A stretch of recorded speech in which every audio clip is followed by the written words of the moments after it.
ایران نے واضح کر دیا کہ دھمکیوں کا سلسلہ نہ رکا تو ایران کا رد عمل تیز اور فیصلہ کن ہوگا۔ امریکہ یا اسرائیل خود کو خطے کا بدمعاش نہ سمجھیں، آبنائے حرمت صرف جار ممالک اور ان کے حامیوں کے لیے بند ہے۔ ایرانی وزیر خارجہ عباس اراغچی کے مختلف ممالک کے ہم منصبوں سے ٹیلی فونک رابطے ہوئے۔ ایرانی وزیر خارجہ عباس اراغچی نے جنوبی کوریا اور مصر کے ہم منصب سے ٹیلی فونک رابطہ کیا۔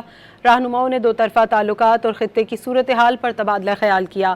عباس اراغچی نے واضح کیا کہ آبنائے حرمت صرف جار ممالک اور ان کے حامیوں کے لیے بند ہے۔ موجودہ علاقائی کشیدگی اور آبنائے حرمت کی صورتحال امریکی اور اسرائیلی حملوں کے باعث ہوئی۔ تہران اپنی قومی خود مختاری، علاقائی سالمیت کے دفاع کے لیے بھرپور اور فیصلہ کن اقدامات کرے گا۔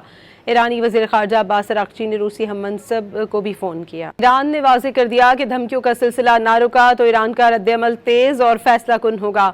امریکہ یا اسرائیل خود کو خطے کا بدمعاش نہ سمجھیں، آبنائے حرمت صرف جار ممالک اور ان کے حامیوں کے لیے بند ہے۔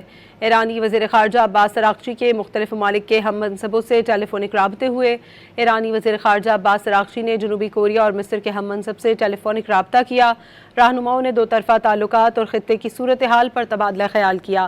عباس اراغچی نے واضح کیا کہ آبنائے حرمت صرف جار ممالک اور ان کے حامیوں کے لیے بند ہے۔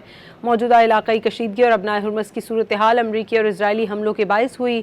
تہران اپنی قومی خود مختاری، علاقائی سالمیت کے دفاع کے لیے بھرپور اور فیصلہ کن اقدامات کرے گا۔ ایرانی وزیر خارجہ عباس اراغچی نے روسی ہم منصب کو بھی فون کیا۔